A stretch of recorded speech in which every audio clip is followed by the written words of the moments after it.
Hey everyone, this is FabryLON. Welcome back. And since today it's the 31st of October, I better do this video. Of course, I'm talking about the pickups for August, September, and October. It's been a long time, yeah. I don't know why I was dragging out, but I better do this because I have quite some stuff. And incredibly enough, I mean, for the first time in the history of my channel, I've got more games than movies. Mass hysteria, I know. But it's simply because recently I realized that I have so many movies that I need to watch that I better slow down a bit instead of buying like 20 movies per month, which I don't do, but you get the idea. I buy a lot of movies, but I don't have all this time to watch them, of course. I mean, I cannot spend my time watching movies. So it's mainly like at night I watch one movie and move on. But I have to say, of the movies I'm going to show today, I watched basically. So we got 8 movies, and I watched 7 of them. So I'm trying to keep up my watching rate and buy a little less, since also I'm running out of space, of course, and I don't have all this space available. But we'll see what happens. But of course, since this is a gaming channel, first let's move to the games. Let's talk about my games because I have a bit of everything. Some 3DS love, PS Vita, PSP, all the good stuff. First and foremost, since it's the biggest pile, let's go with the 3DS. And let's start with the game about on this, the only one of these 4 that I've already finished, and that is Castlevania Lords of Shadow Mirror of Fate. I made a game discussion on this. Really good Castlevania game. Maybe not as good as the amazing ones on the 3DS, on the DS, or some older ones, but it's still a very solid game.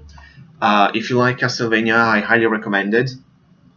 And if you don't, if you never played Castlevania for some reason, what's wrong with you? You horrible human being. Actually, it was just like a miserable little pile of secrets. What is a man? All these Castlevania quotes.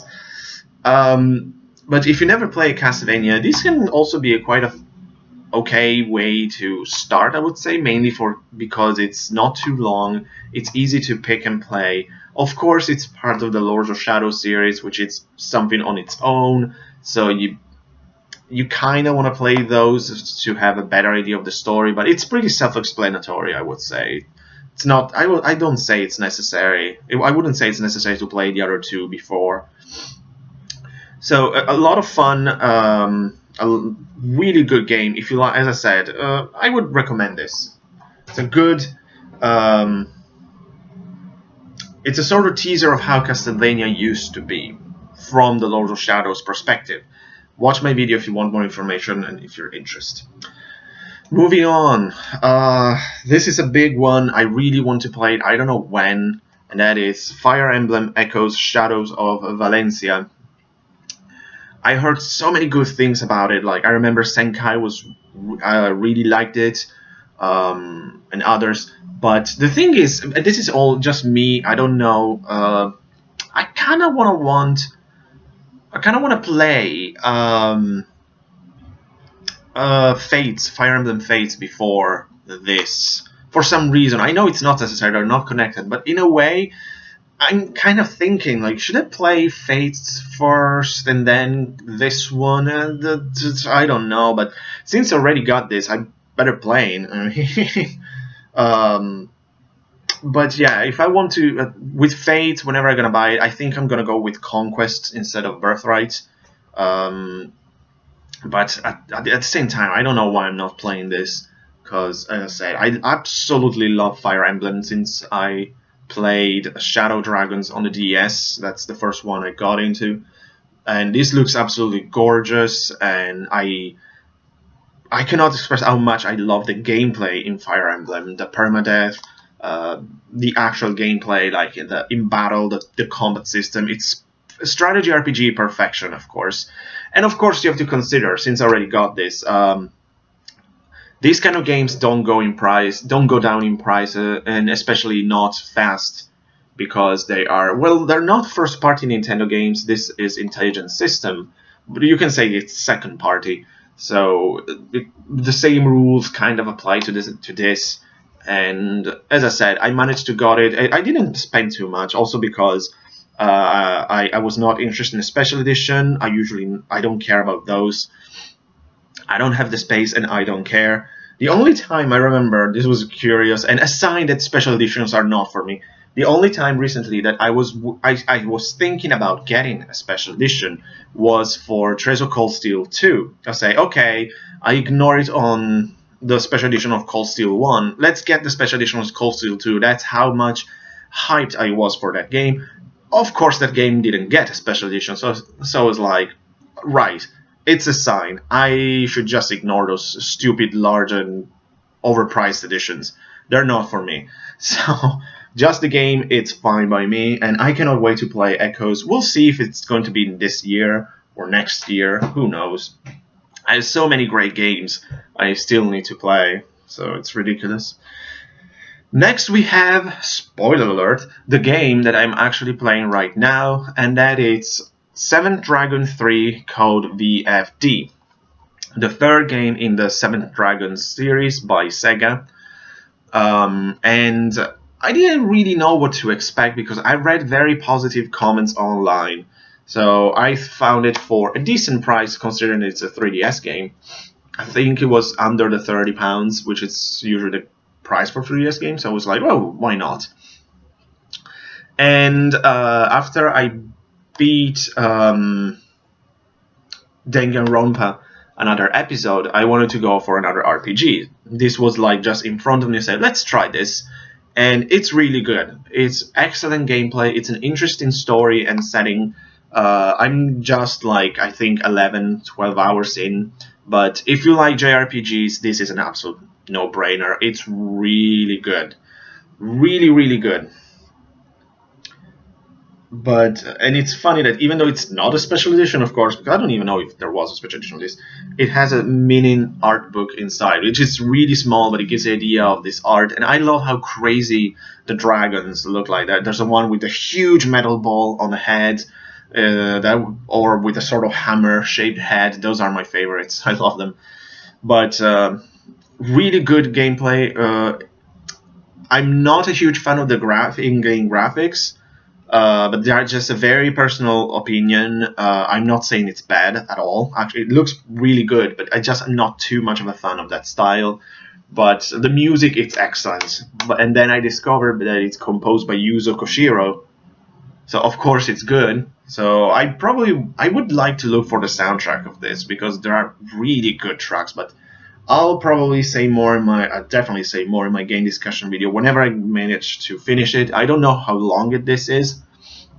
So, but if you like portable RPGs, 3DS RPGs, JRPGs in general, absolutely try to snatch a copy of this and play because it's really good.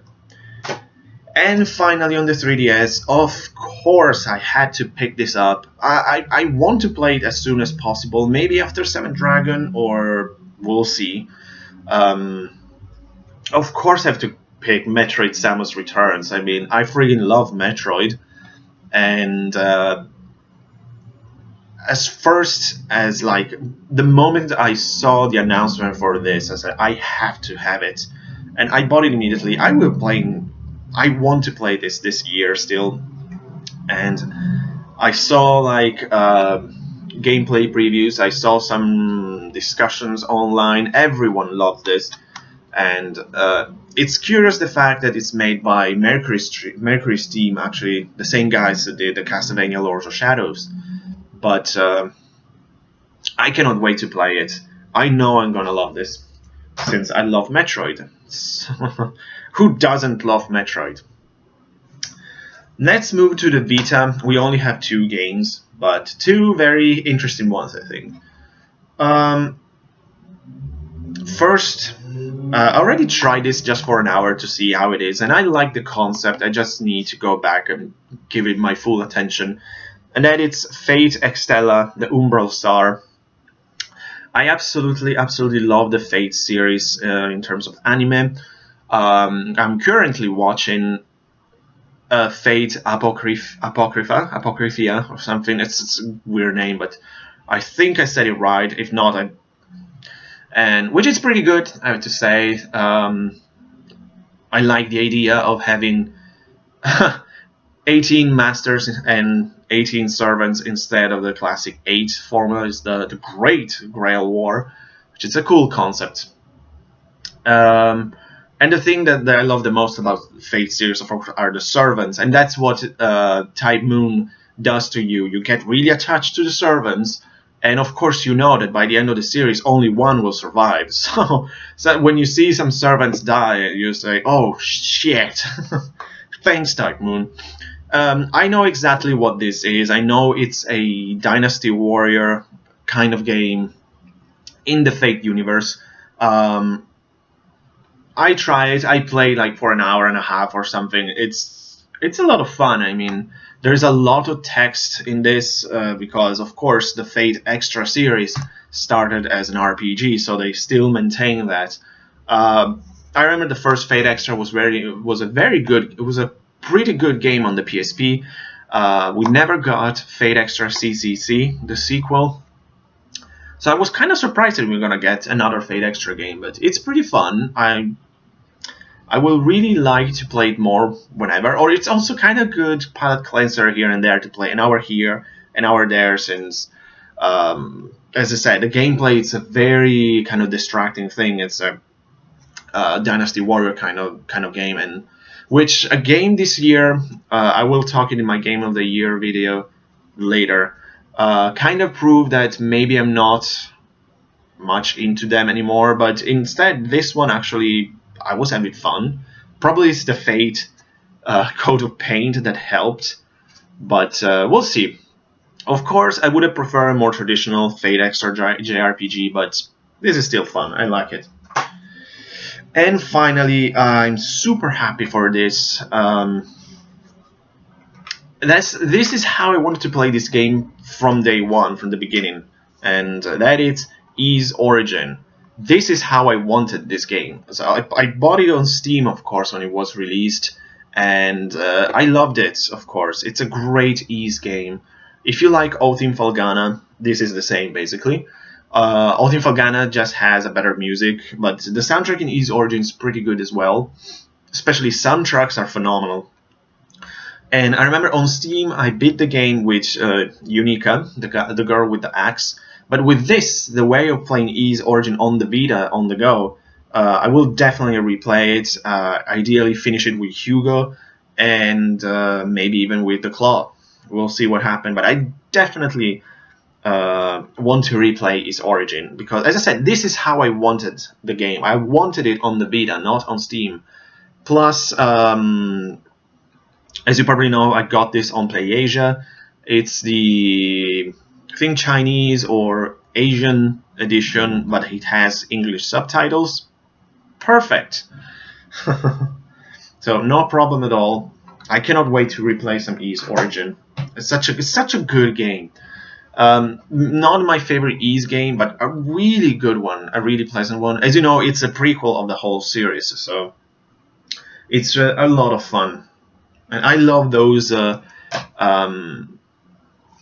I love those kind of Ys games like pre-Ys 7, so which they're more platforming than just hack and slash. So Ark of Napishtim, Oath-in Falgana, and Ys Origin are the prime examples. I think the formula was perfected by Oath-in Falgana, but Ys Origin is still a really good example of that. Highly recommended if you never played Ys Origin. It's really good.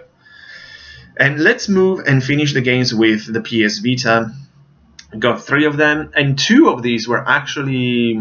I was triggered to buy them by Crimson Gem Saga, a game that I recently beat. Check my game discussion video if you're interested. A gorgeous and really fun old school RPG, which is considered one of the kind of must-have, must-play original JRPGs on the PSP if you're into the genre. And reading about it before playing it, I discovered that it's actually the second part of a series, and that is the Astonisha story. series now. So I decided, what the hell, let's try the first one, and there it is, Astonish Your Story. I heard in general this is not a very well received game. We'll see. I didn't pay too much for this though, that's why I was happy. It wasn't a steal, but I still paid, I think it was less than £20, so that's fine. I mean, for an RPG on the PSP, it's a decent price, I think. And it's a strategy RPG, so how bad can it really be? So I'm very, very curious about, actually. I actually never saw videos on it. I don't think people really talk about it, and maybe it's really that bad. We'll see. I don't know when I'm going to play X, to be honest, but we'll see. Especially because on the PSP, I bought the other game that is considered an absolute must if you like JRPGs, and that's what the hell is the title? It's Hexsize Force. This is considered, if not the best, one of the best original JRPGs, and unfortunately, this was quite pricey. Not too much, but I spent like more than £30, which is way too much, I think, for a PSP game. But of course, it's a JRPG, and it's an Atlus JRPG. So, but I've heard it's really good, so I cannot wait to play it. And I don't know what to say exactly. I never play it, of course. I've heard generally really good things about it. Graphically, it looks gorgeous, very old school again, and I love all my old school RPGs. And yeah, I'll probably play it soon. This is probably the next PSP game I'm gonna play. This or a Tales of Eternia, we'll see. But cannot wait to play Hexsize Force. I mean, what the hell is with the title? Why call it Hexsize? It's a bit weird. It reminds me of that NES game. It's Xexis, I think. I mean, these weird titles don't work very well. Developers, try something easier than Hexsize or something. I don't know. But it looks amazing. I cannot wait to play it. And finally, this was a kind of an impulse buy, but it was cheap as dirt, luckily, because it's not an RPG, of course. Whenever you go out from the RPG genre, the prices usually go down. It depends, of course. I'm most likely generalizing, but as we all know, a certain big company called Electronic Arts, I don't know if you're familiar with that, but if you heard about it, they have the very nasty habit of closing down studios that they usually buy and ruin, basically. That's the lore of EA. Sarcasm apart, that's their MO since ever. I mean, I don't even know how many great studios they acquired throughout the years and closed down eventually. Like, there's Bullfrog, Origin, the studio that created Ultima, just that. There was Maxis was really changed, and a part of Maxis was closed. I mean, I'm so worried about BioWare. I mean, I'm really worried that sooner or later we're gonna see the news like EA closed down BioWare and all like 1 billion videos on YouTube and all of that. But according to a lot of people, BioWare is already a shell of its former self, since it was acquired by EA. So I'm afraid it's only a matter of time, because EA already made its money from BioWare with Mass Effect. So we'll see what happens. And of course, the last case, it's Visceral. Well known for the Dead Space series. I own Dead Space 1 on the PS3. I still need to play it. But I'm really excited because I love survival horror, and I heard that it's one of the best modern survival horror games. And the other game they're kind of famous for, it's Dante's Inferno. Of course, I don't like this specific edition. I hate this orangey thing, PSP Essential. But I might be wrong, of course, but I bought it specifically. One, it was a bit cheaper, and then it has the Visceral name on it. I don't know if the other had it. It didn't seem like it. I might be wrong, who cares, but at least I spent a bit less of money. This is, for all intents and purposes, a God of War clone. Not surprising, there were a ton of these when God of War was like the most prominent game in the universe, basically.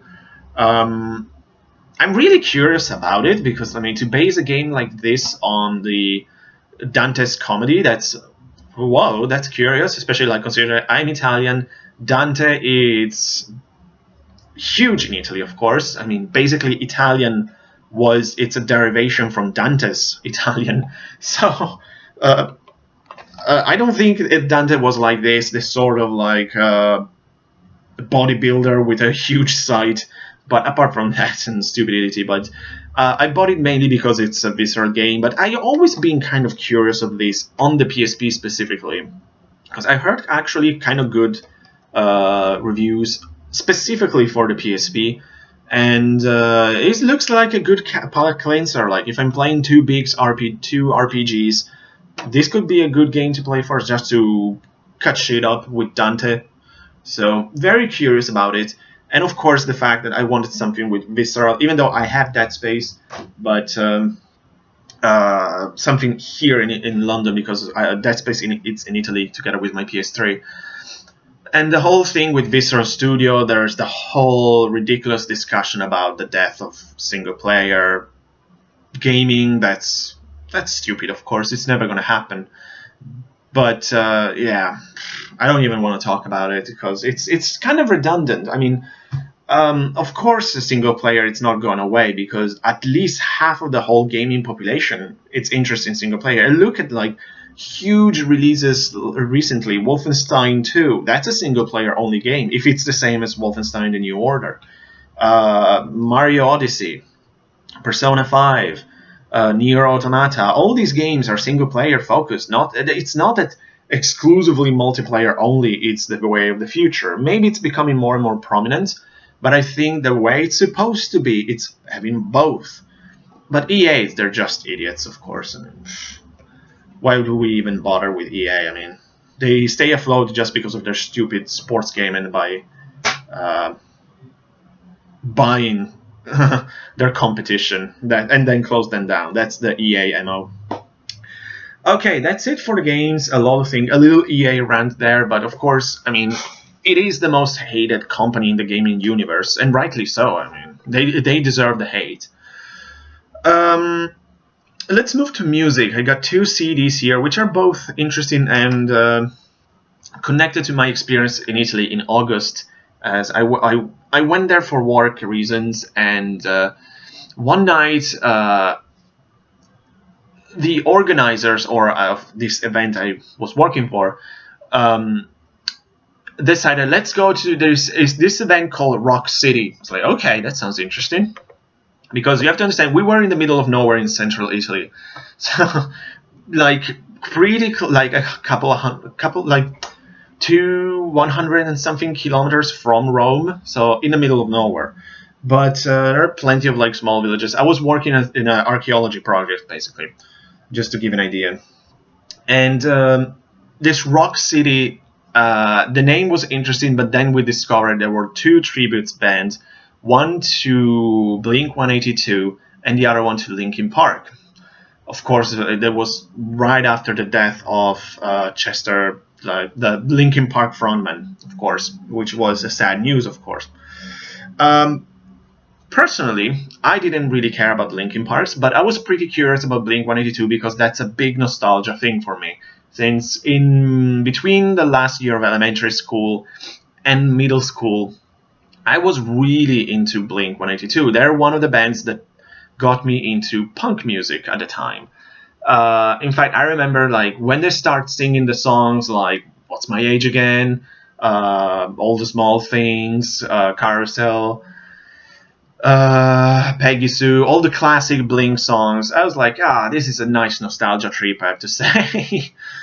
And for that reason, I decided to re-listen to some of my Blink CDs and decided to buy a new one, actually. Not a new one, but I always wanted to buy this, but always forgot. So I decided to buy Cheshire Cat, the actually first CD by Blink. And this is really good, actually. It might even be my favorite by them. Obviously, it's not as famous as Animal of the State. That's the one that propelled them into the stratosphere. But I actually prefer this. Like, the style is much more, you can say, raw in a way, much less perfected. It's super fast. It's because I love punk music from the 90s. I mean, this is excellent. A huge deal for me was when I bought Dookie by Green Day. That's another thing that really got me into punk music. The first time I listened to songs like Burnout, Welcome to Paradise, Basket Case, of course, I was like, I love this style of music. And I have to say, in here are amazing songs, especially like, I love Carousel. That might be my favorite Blink song, especially because of that bass at the beginning. Like, I really like Mark Hoppus at the bass, and that bass solo at the beginning, it's fantastic. It's so good. And the interesting thing about this is that it was, as I said, before Enema of the State, and this is when the band was not the historic formation of like Mark, Tom, and Travis. There was someone else at the drum, not Travis Baker. I don't remember his name, unfortunately. I think it was Adam something. I think. I might be wrong. I don't remember. But if you're interested in like punk music, if you like Blink, for some reason, why not? They are pretty famous.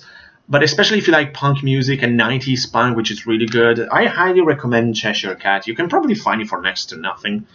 And there are really, really good songs. Highly recommended.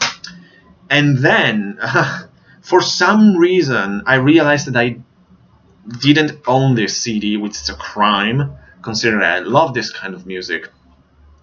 And especially I love this band. And that is British Steel by Judas Priest. I think I recorded some of the songs on a fake CD or something from a friend because I love it. And it was funny because one night while I was in Italy, we were returning from somewhere. It was very late, and the guy was driving us had like a lot of CDs, and there was a live from Judas Priest. And at one point there was like the super famous Breaking the Law song, and it was so much fun because it was like just our car in the middle of nowhere with Judas Priest, like the volume was really loud, was insanely loud. I think you can probably hear an entire valley, just the thing like breaking the law, like this. It's amazing. And the funny thing, I remember once we arrived to a place, get out of the car, there was like the 5 of us all jumping still, like breaking the law. So, it was hilarious. I still remember. And then I thought about it, do I own British Steel? I better should, because it's a fantastic disc. I love Judas Priest. And surely I didn't, so I bought it immediately for next to nothing. And there are so many good songs.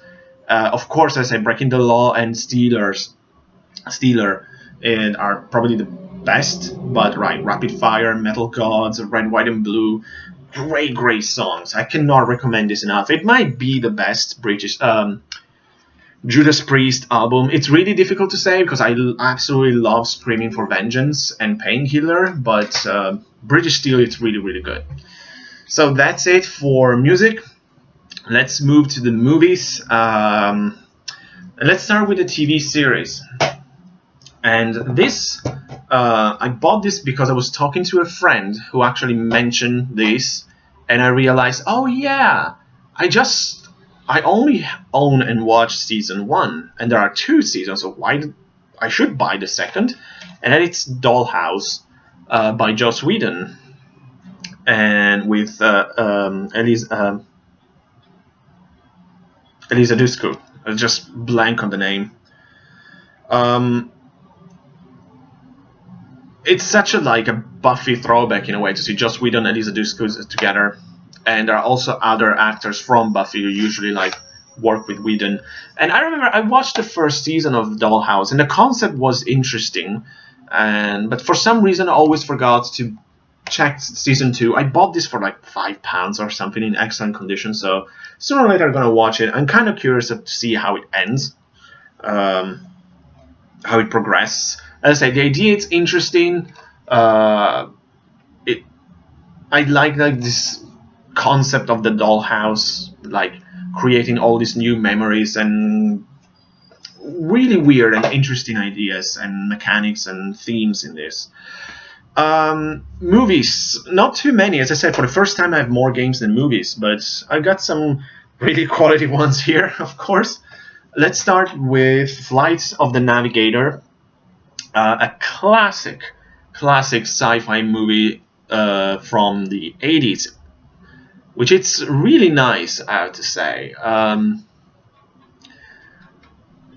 I think like the kid, it's really likable, maybe a bit too much, if it makes sense. I mean, it's really likable, but there's all this interesting idea that it seems like just pass out for a moment, but then you discover that he's been going actually for 12 years. There's all this thing with the spaceship that it's connected to him. It's a really nice movie. It's really enjoyable. And as I say, it's a classic from the 80s. And I honestly didn't know it was from Disney. But really nice. Always wanted to watch it, never got the chance. I finally found it for next to nothing again. This was it's not really a disappointment, but also a bit. And it's Vampires by John Carpenter. And I was expecting something a bit better, if I have to be honest. It's not bad. It's quite, I don't want to say a lot of fun, but it's a fun movie. James Wood, it's a lot of fun actually, as the badass vampire hunter. But it's still really not as good as other John Carpenter movies. I might even say it's my least favorite. Because even Ghost on Mars, it's more cheesy and ridiculous than this.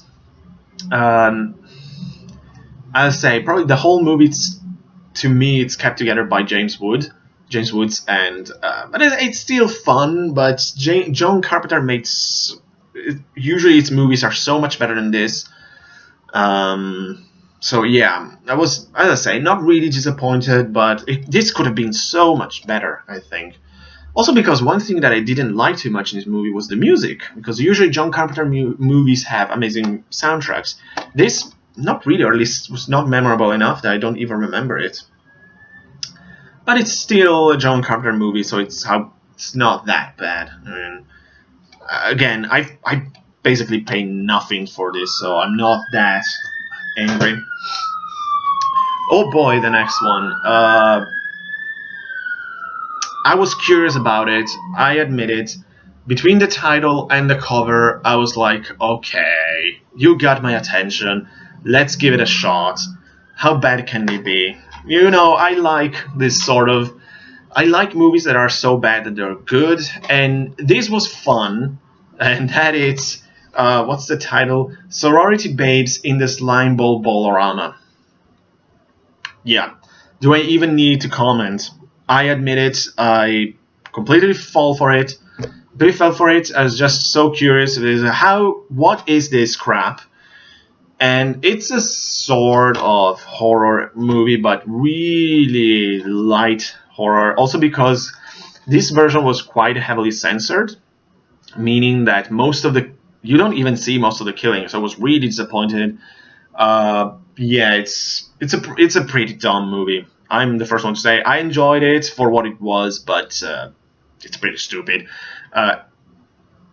Luckily, I paid basically next to nothing. That's the only saving grace. But I mean, that's a really dumb movie. But why not? Why not? I enjoy my time with it. Let's move to better movies. And this was a blast, and that it's John Wick 2.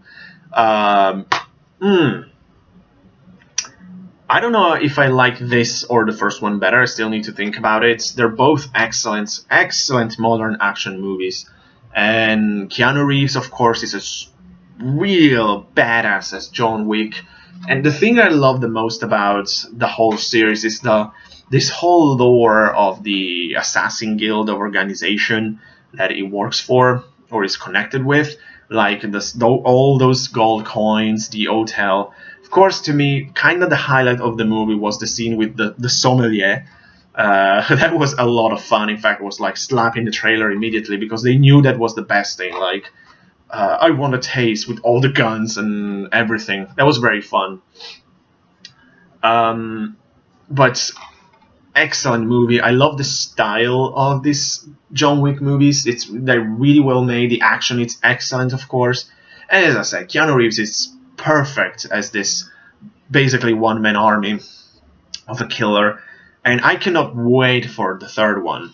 Really cannot wait for it because it's such a great series. And if you like action movies, especially considering how kind of repetitive and uninspiring mainstream movies have been in the last couple of years, John Wick is a great escape for action movies. They have this noir feeling, which is always great, of course. Maybe the first one a bit more, but this was really, really good. Highly recommended. I mean, as I say, I don't know which one it's better, because the first one, it's a great revenge story. The second one, it's total insane action. Love it. Next, we got two movies from the same franchise, but two completely different movies. That is the Ghost in the Shell. Ghost in the Shell, the new movie based on the Arise series, and the live-action Ghost in the Shell movie. And let's start with this.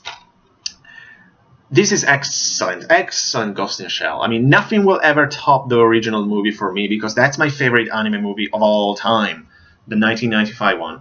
But this is really good. It looks gorgeous. The animation, it's fantastic. It's a good story. I think it's a sort of conclusion of the Arise miniseries, which are 4 short movies, basically, or movies, you might say. And it's a great overall prequel series of the whole series, of the franchise. And I highly recommend Arise and this. This is really good. All the characters are there. As I said, the animation is great. The music is great. Really, really good stuff. There's not too much I can say about it, because it's just, everything is good. I really, really like it. And as I say, it's mainly a completion, a conclusion of 4 other sort of movies. So I don't, talking about it, it's a whole of spoilers. So definitely, if you're interested in Ghost in the Shell, definitely check out the 4 Arise episodes, and then the movie. But this, there is a lot to talk about this, actually, because I saw this basically day one in cinemas because I was super excited by the idea. I didn't, again, it's the usual, I didn't need this. I kind of didn't want a live action, because why? You already, there's plenty of Ghost in the Shell material. We certainly didn't need this. I saw it. I loved it. I thought it was very good. Is this the best movie ever made? No. Again, do we need this? No. Is it a good movie? Yes.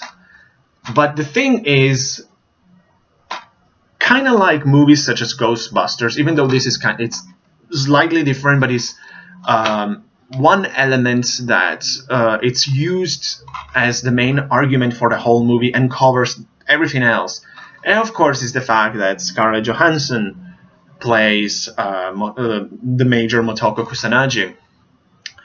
And the only thing people talk about this movie is, oh, this is whitewashing. Oh my God, what's happening? What's wrong with the world? Why is like a Caucasian actress playing a role of a Japanese character? Oh my God, we are offending someone. I mean, what the fuck is wrong with us, people? Who cares? Personally, I think she was an excellent choice, even. I don't give a shit if it's just not Japanese. Who cares? She's perfect as Motoko Kusanagi, actually. I don't care if she's Japanese. I remember I saw some interviews of Japanese people saying, I don't care, she's a good actress. Then, of course, a lot of people say, oh my God, it's such a nasty thing to put Scarlett Johansson as a Japanese character. I'm curious also because if you watch anime, I mean, to me, most of these characters, they don't even look Japanese, if I have to be honest. I mean, they don't look Asian. They look like a weird mixture between Asian and other races. To me, at least. And if you think I'm being racist, good for you. I'm not, of course. I'm not insulting anyone. That's just how it looks to me.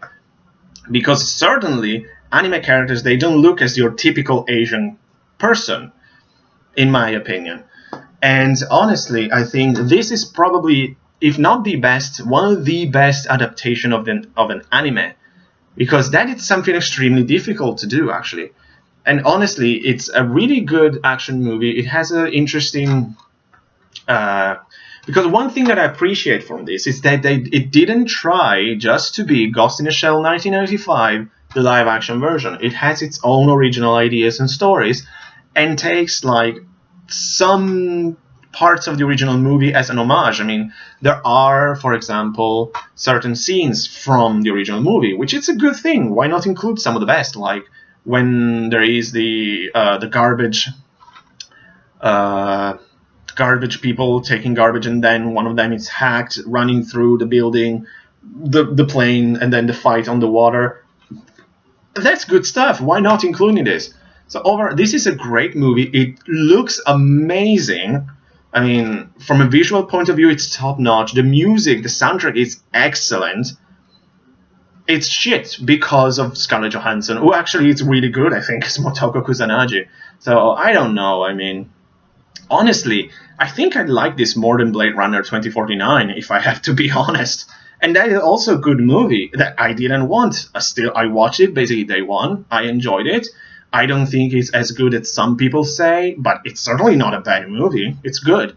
But if I have to be honest, I think I like this more. Because they're both very similar. They both look amazing. I think Blade Runner was better. It has a much better director. I mean, Villeneuve is really good. But they're so similar. And overall, I love Ghost in a Shell. So, yeah, maybe a bit of controversy here, but to me, it's non-existent controversy that we made up. I mean, just as I said, Ghostbuster, I saw it. It's a bad movie, but I didn't care about the whole controversy that if you don't like the movie, you're sexist, so you have to justify your opinion like an idiot. I mean, it's just a really stupid movie based on a very overrated original movie, if I have to be honest. I like Ghostbusters, but I don't think it's the second coming of Jesus. So, but all the thing built around the movie was this whole controversy, which was ridiculous. The same thing in here. Everyone talks just about the whitewashing, which is stupid. I waste a lot of time on this, but it's worth it because I cannot recommend this enough. It's a good movie. Finally, last movie and last item of this bunch, it's 13 Assassins by Takashi Miike, a famous Japanese director. Is famous for his samurai or really, really gory movies. What's that one? With the guy with all those weird piercings. I don't remember. But the point, there was like this story that in cinemas they gave like barf bags because this movie was so violent. And recently I saw that Blade of the Immortals movie at the London Film Festival. That was really, really good. A great samurai flick. So I wanted to see something more by him. And I love samurai movies. So I heard this is a really over-the-top and fun movie. I still need to watch it. This is the one that I say, like, of all these movies, this is the only one I haven't got the time to watch yet. I might watch it soon. So really interested in 13 Assassins. And that's it. Quite a lot of games for my standards, quite some movies. I'm sorry if I talk too much in the Ghost in a Shell, but it was worth it because I think there is this nonsense just shadowing a pretty decent movie, I think. So it's worth talking about it. And but overall, yeah, that's the stuff I gathered in 3 months after all. So that's it. Thanks so much for watching, guys. I'll see you next time. Take care.